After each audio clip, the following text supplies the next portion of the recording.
13ാം കേരള നിയമസഭയുടെ അവസാന സമ്മേളനം നാളെ ആരംഭിക്കും. ഗവർണറുടെ നയപ്രഖ്യാപനത്തോടെയായിരിക്കും സമ്മേളനം ആരംഭിക്കുക.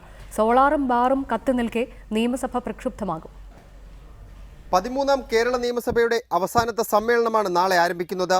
ഗവർണറുടെ നയപ്രഖ്യാപനത്തോടു കൂടി ആരംഭിക്കുന്ന സഭാ സമ്മേളനത്തിന്റെ പ്രധാന ലക്ഷ്യം ബജറ്റ് അവതരണവും വോട്ട് ഓൺ അക്കൗണ്ട് പാസാക്കലുമാണ്. 12ാം തീയതിയാണ് UDF സർക്കാരിന്റെ അവസാനത്തെ ബജറ്റ് മുഖ്യമന്ത്രി ഉമ്മൻചാണ്ടി അവതരിപ്പിക്കുന്നത്.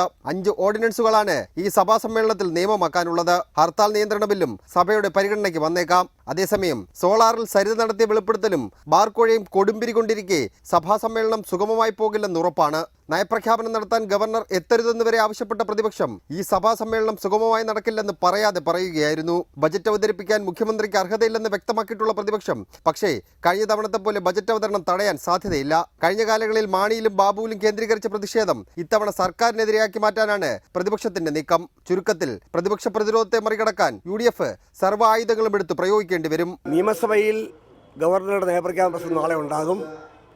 വെള്ളിയാഴ്ച മുഖ്യമന്ത്രി ബജറ്റ് അവതരിപ്പിക്കും. അത് തടയാൻ ഒരു ശക്തിക്കും സാധ്യമല്ല. ഉമ്മൻചാണ്ടിക്ക് യാത്ര ചെയ്യാൻ വേണ്ടി പിണറായി വിജയന് ലൈസൻസ് ആവശ്യമില്ല. ലാവ്ലിൻ കേസും കതിരൂർ മനോജ് വധക്കേസിൽ P. ജയരാജൻ പ്രതി ചേർക്കപ്പെട്ടതും പ്രതിരോധമായി ഉപയോഗിക്കാനാണ് UDF ആലോചിക്കുന്നത്. റിപ്പോർട്ടർ, തിരുവനന്തപുരം.